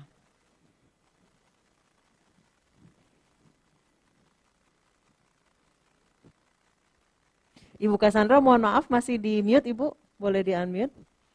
Baik, mohon izin. Terima kasih banyak Mbak. Mohon izin saya ingin mengucapkan salam kepada Mbak Arzeti Bilgina yang sangat luar biasa. Juga kepada tadi, mohon maaf masih ada nggak ya Pak Rusdi? Lalu juga kepada Pak Rudi Antariksawan dan Pak siapa lagi tadi satu lagi ya. Baik, kepada semua peserta hari ini, salam sejahtera, Om Swastiastu, Namo Buddhaya, semoga kita diberikan kesehatan. Saya ingin menjawab pertanyaan tadi sekaligus, saya mohon izin untuk bisa share screen sebentar. Jadi memang saat ini terutama dari sisi psikologi ya, bagaimana kita bisa menyikapi adanya kondisi-kondisi yang saat ini begitu banyak mendera kita, terutama setelah kita hampir 1 tahun lebih 6 bulan, 1 tahun lebih 7 bulan kita berada dalam kondisi ini. Jadi strategi membangun kesadaran masyarakat dalam lonjakan kasus COVID-19 yang tadi disebut sebagai gelombang kedua. Yang jelas memang tagline yang juga sudah kita sampaikan adalah PPKM darurat agar Indonesia selamat ya. Nah ini yang tentu harus kita ingat terus sepanjang waktu. Yang jelas sekali lagi COVID-19 ini adalah penyakit yang menyerang pernafasan tentu saja paling banyak. Tetapi sekali lagi ada kondisi-kondisi yang memang menjadi unsur kerentanan yang harus kita perhatikan. Di mana kerentanan ini tidak hanya kerentanan fisik, tetapi juga kerentanan psikologis dan juga kerentanan sosial dan kerentanan ekonomi. Nah dalam kondisi seperti ini sekarang kita sudah lihat seluruh dunia mendapatkan dampak dari pandemi ini, baik pemerintah, rumah tangga, dan dunia usaha, semua mengalami kondisi-kondisi yang tentu saja membuat kita semakin tertekan. Ya. Tetapi sekali lagi, sebagaimana tokoh yang kita juga harus selalu mendahulukan bukti, ya, segala hal juga harus berdasarkan ilmiah, kita harus belajar dari masa lalu. Bagaimana dunia itu sudah berkali-kali, alhamdulillah, survive dari pandemi semacam ini, mulai dari Black Death, Plague, kolera, SARS, MERS, lalu kemudian yang ini terakhir adalah COVID-19. Ya, bagaimana kita belajar? Ini penelitian membuktikan bahwa ada 3 hal yang harus dilakukan. Yang pertama, memutus rantai penyebaran infeksi virus. Nah, bagaimana caranya kita memutus? Ini sudah berkali-kali disampaikan, ada protap kesehatan, ada pertama 3M, 4M, 5M, bahkan 6M, dan juga sudah 7M ya. Jadi ada yang mencuci tangan, memakai masker, menjaga diri dari kerumunan, lalu kemudian juga menjaga mobilitas. Ini juga bahkan bisa juga kita gunakan hati-hati dengan menjaga suhu supaya kita tahu bahwa kita demam atau tidak. Jangan sampai kita menjadi bagian dari orang yang menyebarkan virus tersebut dengan cara kita memakai masker, melindungi diri kita sendiri, dan kita juga terlindung dari orang lain. Nah, penelitian membuktikan dari berbagai pandemi tersebut, hal yang kedua kita lakukan adalah kita memastikan agar rantai kehidupan manusia itu tidak terputus. Nah, bagaimana cara kita tidak terputus? Tentu kita harus tetap mendukung adanya usaha-usaha yang tadi juga sudah disebutkan, ada yang esensial, lalu kemudian juga yang paling penting, tadi selain perbankan, kemudian mungkin transportasi atau kemudian juga mungkin ada penyediaan bahan makanan dan lain sebagainya, tapi juga bagaimana usaha kecil ya, kita bisa membantu mereka dan memastikan bahwa ekonomi itu tidak terputus tanpa membahayakan diri, tanpa membahayakan proses tadi untuk kita menjaga supaya virus itu betul-betul bisa berhenti ya dari penyebarannya. Nah, beberapa hari terakhir ini mungkin teman-teman juga sudah menerima bagaimana dari mungkin industri-industri makanan, usaha kecil itu juga mulai beralih ke online yang secara lebih masif ya, menawarkan dagangan yang secara masif. Jadi kita cukup tenang-tenang saja di rumah, tapi masih tetap bisa membantu. Yang tentu saja mereka yang masih berjalan ini tetap harus menjaga kesehatan. Lalu kemudian yang ketiga, pandemi seluruh dunia dan di seluruh waktu-waktu yang tadi sudah disebutkan, itu menyebutkan harus melindungi diri dan keluarga dari hoax ya, dan juga dari berita bohong. Tadi juga sudah disebutkan oleh Mbak Zeti. Ya, kalau kita katakan apakah hanya ada di masa sekarang saja yang ada media sosial? Tidak, dari zaman abad 15 itu sudah ada hoax, sudah ada berita bohong yang menyebutkan bahwa sakit ini akan menjadi seperti itu, lalu kemudian menimbulkan ini dan menimbulkan itu. Nah, kita harus bisa memilih dulu, jangan asal menyerbu. Dan kita juga hati-hati dengan gosip, kita juga hati-hati untuk tidak asal menyebarkan. Nah, dengan adanya media sosial, dengan adanya teknologi informasi, kita juga harus hati-hati. Jangan sampai niat kita menolong justru menjadi pembohong. Niat kita untuk memberikan informasi, psikoedukasi, dan lain sebagainya justru menimbulkan kecemasan dan ketakutan yang bahkan persoalannya tadi sudah disebutkan bahwa ketika kita dalam kondisi cemas, dalam kondisi tekan, dalam kondisi takut, itu justru akan menurunkan imunitas. Nah, ketika imunitas turun, kemungkinan kita tertular COVID menjadi lebih tinggi. Nah, bagaimana kita tetap bisa menjaga kesehatan, memutus rantai, menjaga supaya rantai kehidupan manusia tidak terputus dan menjaga diri dari hoax. Nah, ini penting ada informasi edukasi terkait peningkatan kasus jenis-jenis mutasi virus, bahaya, penanganan cepat dan bahkan hotline. Ya, tadi saya sangat senang sekali langsung mendapat informasi dari Satgas Covid ya tentang berbagai hal ya, psikoedukasinya, langsung hotline-nya, langsung buku-bukunya langsung saya save tadi. Saya berharap seluruh masyarakat yang terutama juga mendengarkan, mengikuti dan bisa mendapatkan informasi-informasi tersebut, bisa membuka dan mempelajari supaya betul-betul informasi dan edukasi ini bisa sampai ke tangan masyarakat di seluruh pelosok Indonesia. Nah, yang jelas kemudian penting juga strategi komunikasi dengan pendekatan konten beragam, menarik, dan efektif. Nah, ini tadi yang pasti menjawab pertanyaan yang diberikan kepada saya tadi ya. Bagaimana strategi komunikasi kita yang juga tidak hanya melibatkan pemerintah atau Satgas COVID-19, tapi juga mungkin tokoh-tokoh, terutama pemimpin daerah ya, atau juga tokoh-tokoh publik nih. Nah, bisa kita gunakan ada model berdasarkan ketakutan, jadi takut ya. Beberapa waktu yang lalu, Indonesia pun sampai terkenal sampai ke Korea Selatan dengan adanya unik kita pakai pocong dan lain sebagainya. Itu mungkin fear appeal istilahnya ya, tapi kita juga bisa gunakan humor appeal, kita bisa gunakan dengan empati appeal, kita bisa gunakan statistik, tadi di depan juga ada statistik ini loh angkanya udah seperti ini, kita bisa menggunakan pendekatan personal, kita bisa menggunakan pendekatan popularitas. Nah, apapun yang kita gunakan itu akan secara psikologis sangat memberikan dampak kepada masyarakat secara positif. Nah, ini mungkin kita bisa contohkan Pak Ridwan Kamil mungkin ya memberikan pesan-pesan melalui media sosialnya. Nah, jadi apa yang bisa kita lakukan saat ini sangat penting. Jadi siapapun, saya rasa tidak hanya pemerintah, tidak hanya Satgas Covid, tidak hanya tenaga kesehatan, tapi kita semua punya tanggung jawab untuk juga memberikan atau terlibat di dalam strategi komunikasi dengan pendekatan konten beragam, menarik dan efektif. Jadi jangan hanya yang sifatnya memicu emosi, jangan hanya memicu amarah orang ya, bahwa orang sudah capek, lelah, sakit, pasti berada dalam kondisi emosional yang tentu saja sedang menurun. Nah, ini kita harus hati-hati ya.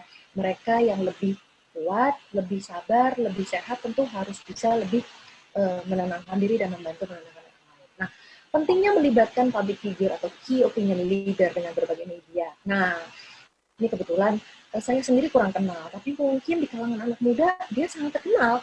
Silahkan ya, yang bersangkutan saya berharap juga dengan semangat milenialnya gitu ya. Mungkin ini siapa yang tidak kenal, sekali lagi dengan adanya ini tentu orang ingin berbondong-bondong, Mas Ariel saja mau vaksin, saya juga mau ikut vaksin lah gitu ya. Jadi menggunakan tokoh-tokoh ini lah. Lalu ada lagi tokoh-tokoh lain kan. Nah ini kan Mas terutama orang nomor satu juga di negara kita ini sudah memberikan ini ya PPKM darurat demi keselamatan kita bersama. Jadi buat yang bikin hoax dan bikin hal-hal yang justru bikin emosi meningkat itu justru harus dihindarkan. Ya, nah ini kita dahulukan. Nah, yang paling penting ini saya paling suka nih, yang ini nih ya. Jadi mengimbangi dari pemerintah juga ada tokoh PBNU nih ya menyatakan bahwa kita harus mematuhi. Lalu kemudian yang berikutnya pentingnya ketegasan dan konsistensi. Kira-kira dari 1,5 tahun ini kelihatannya dari sisi psikologi pun ini juga menjadi sorotan.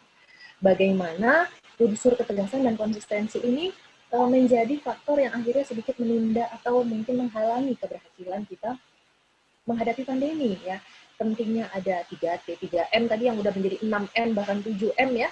Tapi ini juga penting untuk dilakukan apabila kita sekarang juga dalam kondisi yang sekarang mengetes lalu kemudian ada yang ternyata positif, itu juga pun harus tenang, kita harus tetap tracing, kita juga jangan menghakimi lalu kemudian membuat orang yang positif itu menjadi merasa bersalah, menjadi rasa takut, menimbulkan kecemasan, malah justru membuat mereka semakin terpuruk. Nah, treatment itu juga harus segera kita bantu bagaimana mereka bisa segera pulih, karena kembali lagi bagaimana kita menghadapi pandemi ini juga ditentukan oleh bagaimana kita bisa menangani yang belum sakit, jangan sampai sakit, yang sudah tertular jangan sampai menularkan kepada orang lain dan kemudian berangsur-angsur sembuh, dan yang sedang sakit berat pun kita doakan agar segera sembuh dan juga didukung oleh fasilitas kesehatan yang ada. Dan itu alasannya mengapa kita punya isolasi mandiri dan sudah banyak dibantu juga. Nah, mungkin ada yang sebagian suka dengan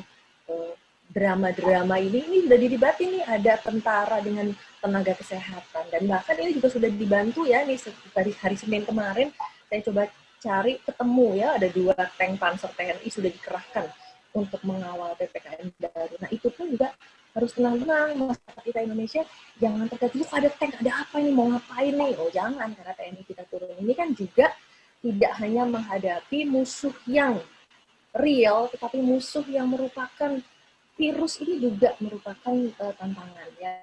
Selain ini juga, nah ini tadi dari Polda ya, bukan cuma TNI, tapi Polda dengan tegas akan menindak akun medsos yang provokator dan menimbulkan konspirasi COVID ya. Ini sudah bukan saatnya lagi kita bermain-main lalu kemudian juga, atau istilahnya mungkin teman-teman ada yang pansos dan lain sebagainya. Tidak, ini sudah bukan istilah itu sendiri ya.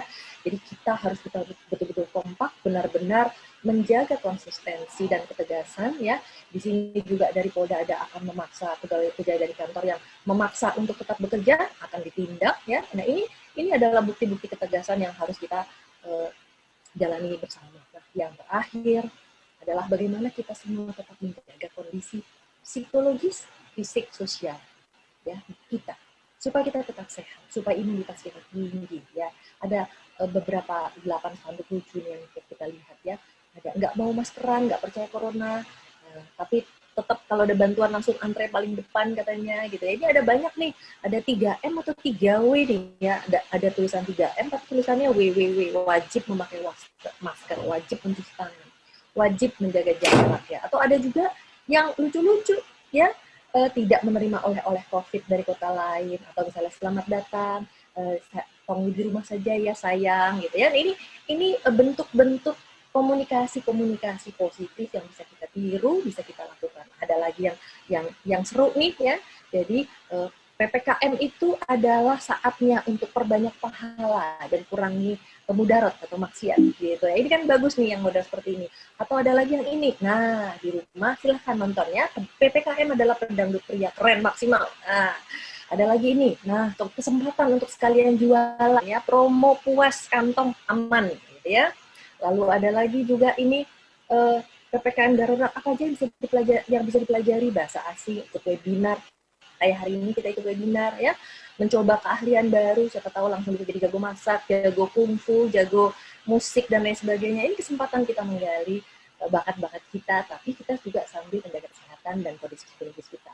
Lalu ada juga istilah-istilah buat yang ini istilahnya katanya budak korporat, berarti bekerja untuk korporat ya. Pengen pacaran kemudian menikah, para pengusaha kembali mumet katanya. Ini ada juga yang buat pengusaha ya, walaupun ada satiri sedikit. Tapi untuk karyawan, perhatian, keuangan menipis, pagi-pagi kudu meeting, ada lagi ya. Tapi yang paling seru ada lagi di sini ya, selain jalan pada ditutup, udah pulang aja di rumah aja. Gitu. Ini yang paling seru nih.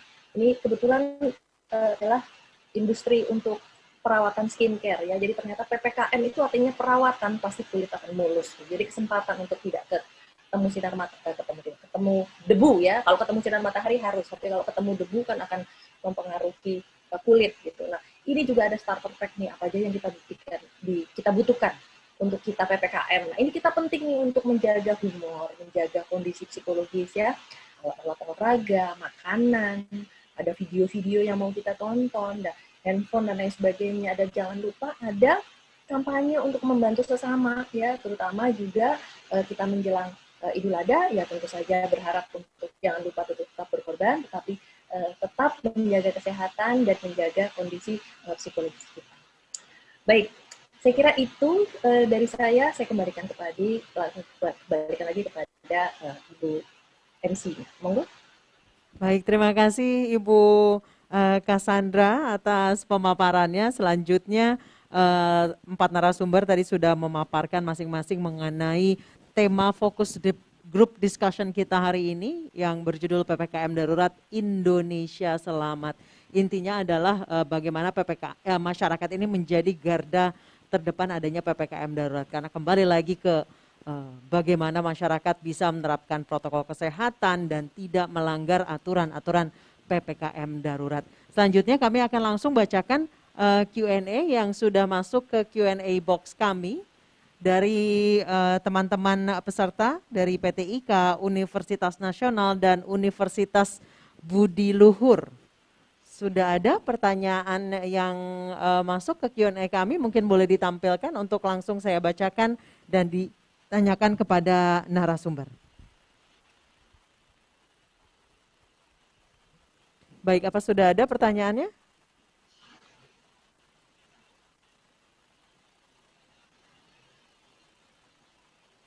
Baik, kalau tidak saya langsung bertanya saja ke Pak Sony sebelum kita menunggu pertanyaan atau Q&A dari teman-teman peserta. Pak Sony, terkait dengan PPKM atau aturan-aturan dalam kebijakan PPKM darurat. Tadi kita sudah membahas bahwa terakhir kita diskusi bersama Divisi Humas Polri pada saat jelang mudik kemarin dan terbukti masih banyak masyarakat yang colong-colong, bahkan warga sekitar menunjukkan jalan tikus yang tidak disekat. Hasilnya adalah saat ini.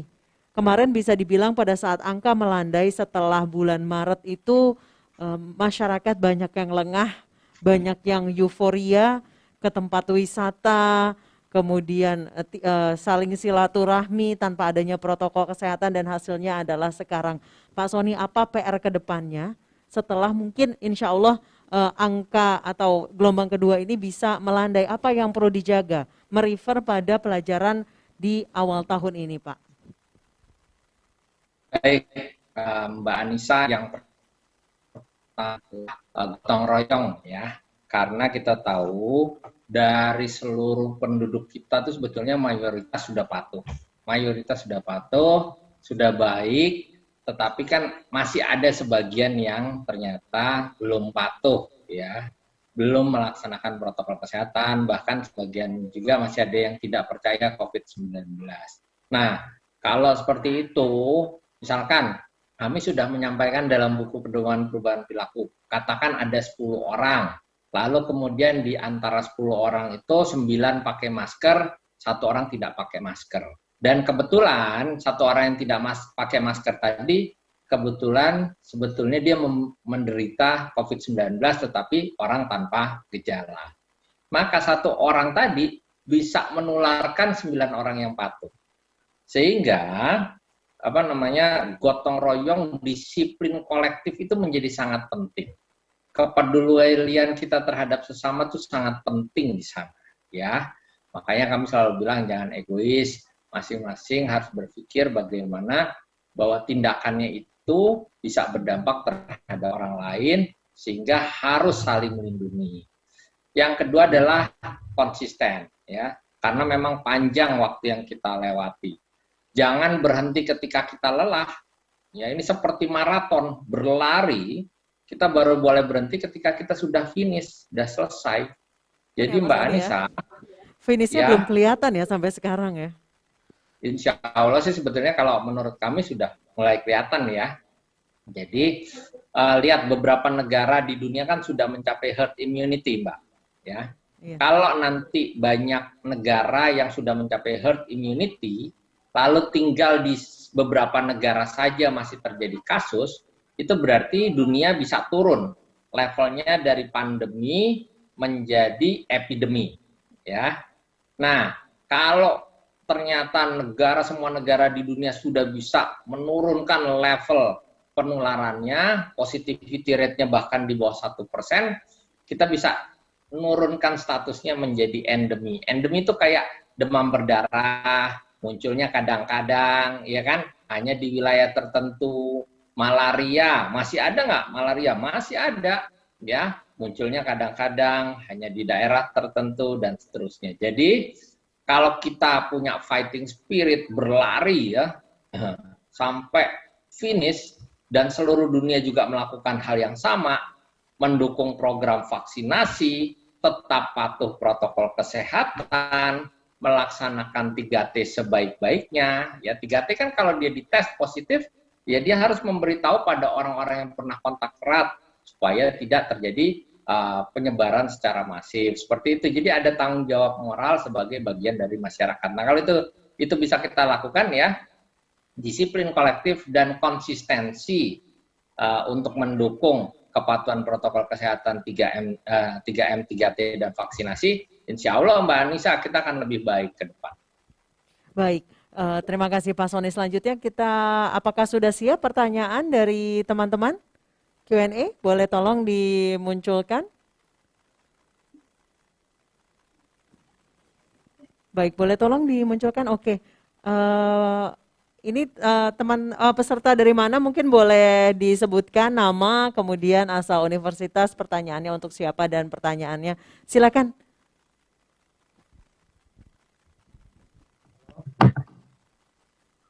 Masuk nggak suara saya?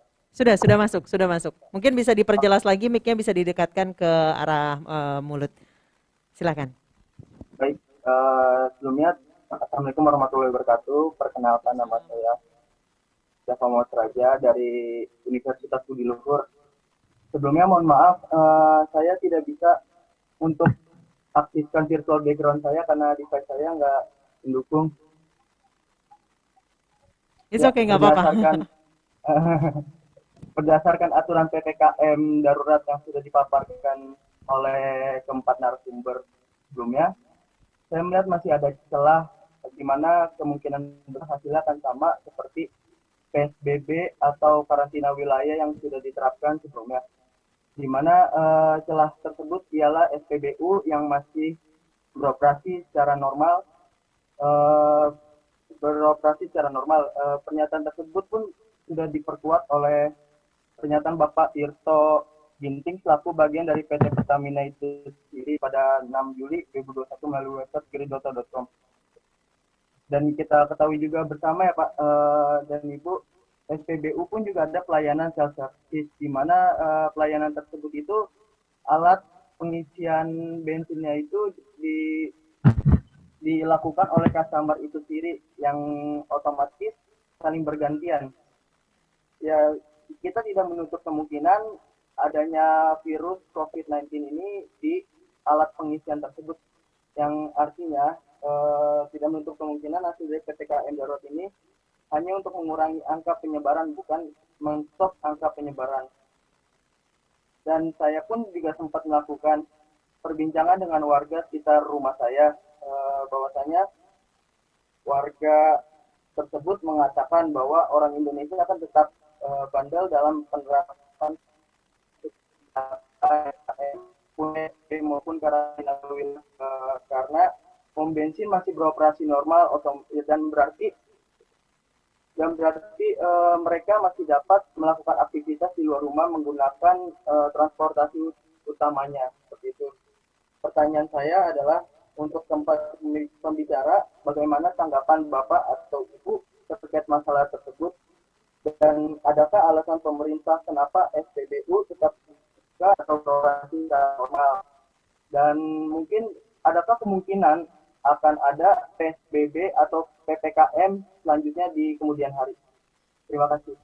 Baik, terima kasih atas pertanyaannya. Mungkin bisa Pak Sony dulu. Pak Sony, SPBU ini merupakan salah satu sektor yang bisa dibilang cukup kritikal ya, karena memang ini terkait dengan mobilitas, bukan mobilitas orang, tapi mobilitas barang dan juga jasa. Bagaimana masyarakat ini dipaksa untuk di rumah, mau nggak mau menggantungkan dirinya pada jasa pengantaran, kemudian juga suplai logistik juga pasti tergantung dari suplai bahan bakar minyak. Mungkin Pak Sony bisa menjelaskan kepada teman kita dari Universitas Budi Luhur ini bagaimana supaya, mungkin intinya bagaimana supaya yang boleh isi bensin mungkin dipilih-pilih, hanya mereka yang bekerja di sektor kritikal dan esensial, atau mungkin supaya driver-driver ojek online ini nggak malah nongkrong di SPBU. Mungkin silakan Pak Sony terlebih dahulu. Ya, makasih Mas Dava. Jadi aktivitas energi ini termasuk dalam sektor kritikal ya, di mana boleh masuk 100% pegawainya. Ya, dengan pertimbangan yang melakukan mobilitas itu kan bukan hanya orang untuk bekerja, tetapi mobilitas logistik juga luar biasa. Kita harus memastikan bahwa selama pemberlakuan PPKM darurat, penghantaran kebutuhan, ya transportasi kebutuhan untuk masyarakat itu bisa berjalan sebaik-baiknya, sehingga tidak lagi mengganggu ya kehidupan sosial ekonomi masyarakat. Jelas dengan adanya PPKM darurat ini, kehidupan sosial ekonomi masyarakat jelas terhenti ya, sebagian besar banyak yang terhenti. Tetapi ada kebutuhan yang tidak boleh berhenti, sehingga harus tetap dilayani. Oleh karenanya nggak bisa ditutup. Lalu kemudian yang kedua, mungkin akan menjadi sangat sulit ya bagi petugas SPBU untuk membedakan.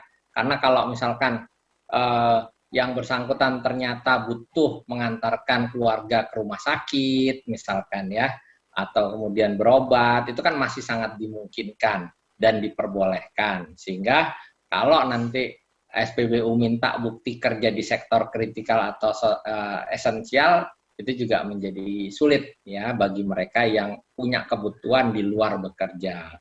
Nah, makanya yang bisa dilakukan adalah penyekatan ya. Penyekatan itu kalau nggak salah teman-teman Polri menyekat lebih dari 400 titik di Jawa dan Bali. Tujuannya memang untuk membatasi mobilitas, tetapi sebetulnya yang paling penting gini Mas Dava, ya, kita tuh harus menghentikan di hulunya, dalam artian ini orang bekerja padahal dia bukan masuk sektor esensial dan kritikal, itu sangat dimungkinkan karena si bosnya, si perusahaan atau pemilik kantornya itu justru mewajibkan karyawannya untuk bekerja. Oleh karenanya kemarin itu banyak sekali dilakukan sidak dan pengawasan ke kantor-kantor untuk memonitor apakah ada sektor non esensial dan non kritikal yang melanggar aturan PPKM sehingga ditindak. Jadi kalau udah ditindak, kantornya ditutup, maka orang yang tadi mau ke kantor kan nggak bisa ke kantor, ya kan, otomatis di hulunya sudah kita bereskan sehingga Pak Polisi juga nggak kesulitan. Kemarin kan ada penyekatan, terus kemudian orang berbondong-bondong mau menerobos penyekatan tersebut, harus diperiksa satu-satu sehingga menjadi antrian, kerumunan, dan seterusnya.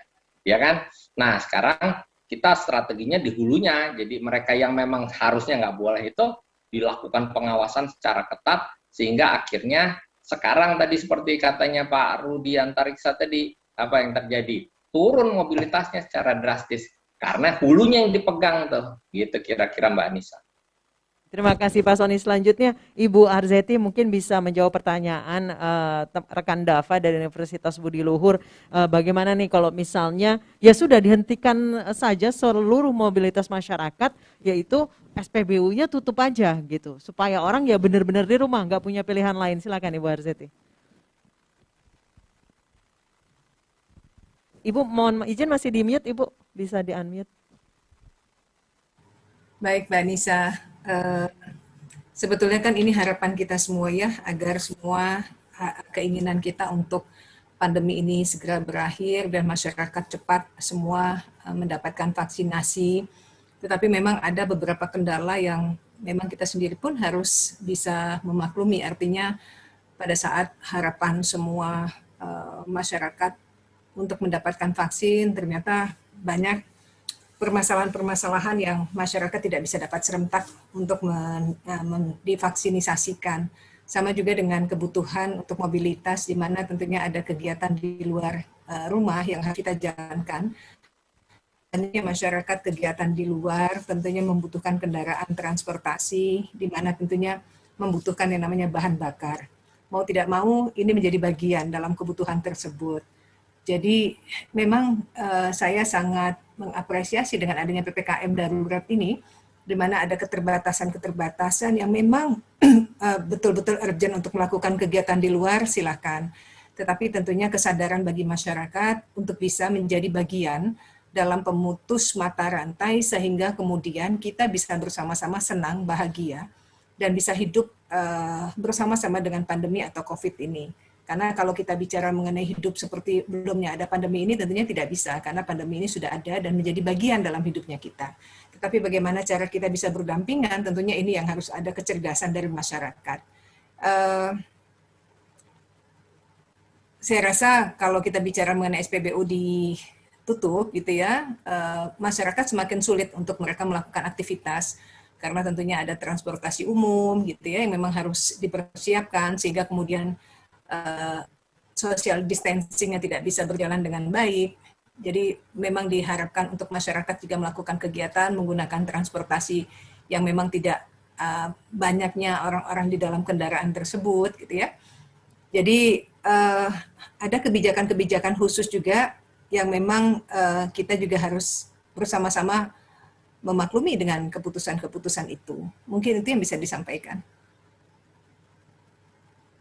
Bu Arzeti atas jawabannya. Selanjutnya untuk Ibu Cassandra. Ibu Cassandra, mungkin maksud dari rekan Dava tadi bagaimana masyarakat Indonesia ini kan sulit dikasih tahu. Udah dibilangin jangan mudik, tetap mudik.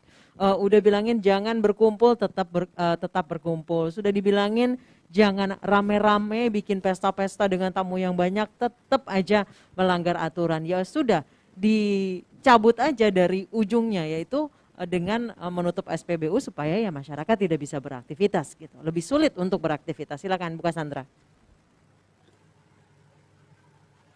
Baik, ya memang usulan solusi tadi mungkin merupakan sebuah ide yang cemerlang ya, tapi tentu saja saya rasa sudah dipertimbangkan masak-masak. Tadi sudah dikatakan bahwa ada hal-hal yang sifatnya primer, kebutuhan primer. Makanan, kemudian hidup, sebagainya. Itu peran untuk kehidupan itu akan memiliki dampak sangat signifikan. Sekali lagi tadi Bapak juga sudah menyampaikan bahwa penyekatanlah yang dilakukan daripada untuk ini ya.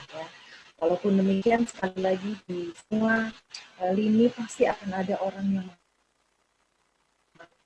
sebenarnya informasi tentang PPKM ini juga sudah disampaikan sejak minggu lalu ya, sudah ada pembicaraan, bahkan sudah diinginkan dari pertama kali pandemi tahun lalu sebenarnya, bahwa akan ada gelombang kedua dan pada belum bisa jadi lebih dahsyat, bahwa ada juga contoh di negara India dan lain sebagainya. Tapi sekali lagi, apapun itu ya tentu saja ini sudah menjadi pertimbangan. Yang jelas tadi seperti disampaikan bahwa setiap orang pasti perlu untuk punya akses supaya mungkin nanti ada yang mau mengantarkan ke rumah sakit, mungkin ada yang mungkin pergi ke pasar mesti beli bensin ya. Jadi sekali lagi tentu diharapkan bukan berarti kemudian punya bensin, ada mobil lalu boleh jalan dan pergi-pergi. Nah ini yang tentu saja bisa kita jaga, jangan sampai terus kemudian saya misalnya tetangganya, saya bisa tuh jalan-jalan,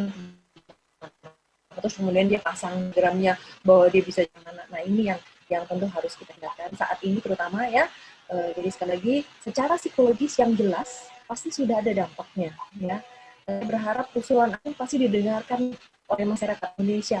Ini kalau pada bandel-bandel gak ini akan dijalankan nih usul dari Ade Dava ya kan, kita tutup aja pom bensin supaya orang nggak bisa kemana-mana. Tapi sekali lagi justru pemerintah kita ini masih memberikan kesempatan ya, bahkan masyarakat kita pun juga harus jadi dewasa di dalam situasi ini gitu. Dan tentu saja jangan lagi ada yang memprovokasi dan sebagainya. Yang jelas semua keputusan pasti sudah melalui pertimbangan dan tentu saja dimaksudkan supaya juga tidak menimbulkan kepanikan dan yang jelas supaya tidak memutus rantai kehidupan manusia ya.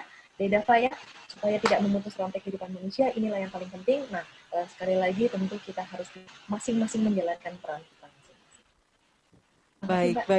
Baik, terima kasih Ibu Cassandra. Sebelum kita tutup acara kita hari ini, kami persilakan untuk para narasumber memberikan closing statement sekaligus pesan untuk masyarakat Indonesia. Karena sekali lagi saya dari tadi saya terus mengucapkan bahwa bagaimanapun keberhasilan PPKM darurat ini balik lagi ke perilaku masyarakatnya. Jangan egois, jangan memaksakan diri, tahan diri dulu karena lebih baik di rumah untuk kesehatan bersama. Silakan kami persilakan kepada Ibu Cassandra untuk closing statement terlebih dahulu. Silakan Ibu. Baik, saya sekali lagi bahwa kita sebagai manusia harus punya positive thinking dan positive vibes istilahnya. Jadi kita harus bisa menghadapi segala situasi ini secara positif, kita terima kondisi ini tentu saja dengan positif dan dengan semangat bahwa kita mampu melakukannya. Kita harus mendukung kebijakan pemerintah untuk supaya PPKM darurat Indonesia benar-benar selamat, karena ini merupakan tanggung jawab kita bersama, tidak hanya tanggung jawab pemerintah tetapi juga tanggung jawab seluruh masyarakat Indonesia. Baik, terima kasih Ibu Cassandra. Selanjutnya Ibu Arzeti untuk closing statement sekaligus pesan untuk masyarakat. Silakan Ibu. Ya, makasih Mbak Anissa. Pandemi ini tentunya menimbulkan banyak angka kematian bagi keluarga kita, orang-orang kita cintai. Tetapi ini jangan membuat kita terus terpuruk dengan kesedihan. Saatnya kita harus mengatakan kepada diri kita bahwa kamu adalah seperti apa yang kamu pikirkan. Artinya optimisme, kita mampu dan bisa. Mari kita bersama-sama menjadi bagian dalam menyelamatkan orang-orang kita cintai, diri kita, bangsa kita, agar pandemi ini tentunya tidak menggerogoti dan membuat banyak orang-orang kita cintai satu persatu meninggalkan kita. Pandemi ini akan bisa kita lalui dengan keprihatinan, kesadaran, dan juga